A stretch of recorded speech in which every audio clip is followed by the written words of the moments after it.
గత నెలలో జరిగిన టీ20 వరల్డ్ కప్ ఫైనల్లో సౌత్ ఆఫ్రికాను మట్టి కరిపించి ఇండియా విశ్వ విజేతగా నిలిచిన సంగతిని మరవకముందే ఆదివారం జరిగిన వరల్డ్ ఛాంపియన్షిప్ ఆఫ్ లెజెండ్స్ ఫైనల్లో పాకిస్తాన్ను చిత్తు చేసి ఇండియా లెజెండ్స్ ప్రపంచ టైటిల్ను సొంతం చేసుకుంది. రిటైర్డ్ క్రికెట్ ఆడిన ఈ టోర్నీలో ఇండియా మరియు పాకిస్తాన్ ఫైనల్కు చేరాయి.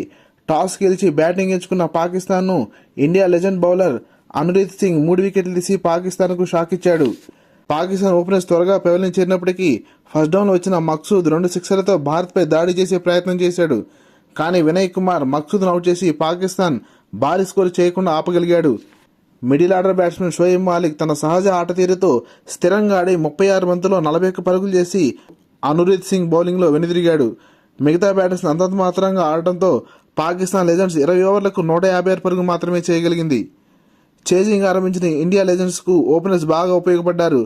రాబిన్ ఉతప్ప 10 పరుగులు చేసి అవుట్ అయినప్పటికీ ఐపీఎల్లో దుమ్ము దురిపే ఆట తీరును ప్రదర్శించిన అంబటి రాయుడు గతేడాది ఐపీఎల్ నుంచి బయటకు వచ్చాడు.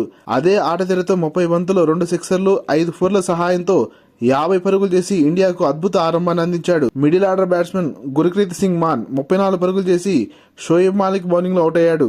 Indian dashing batsmen Yusuf Pathan 3 సిక్సర్లతో చెలరేగాడి 16 బంతుల్లో 30 పరుగులు చేయడంతో ఇండియా లెజెండ్స్ అద్భుత విజయాన్ని అందుకుంది. పాకిస్తాన్ లెజెండ్స్ బౌలర్ అమీర్ ఖాన్ ఒక్కడే 2 వికెట్లు తీయగలిగాడు. చిరకాల ప్రత్యర్థి పాకిస్తాన్ లెజెండ్స్ చిత్తు చేసిన ఇండియా ఛాంపియన్గా నిలిచింది.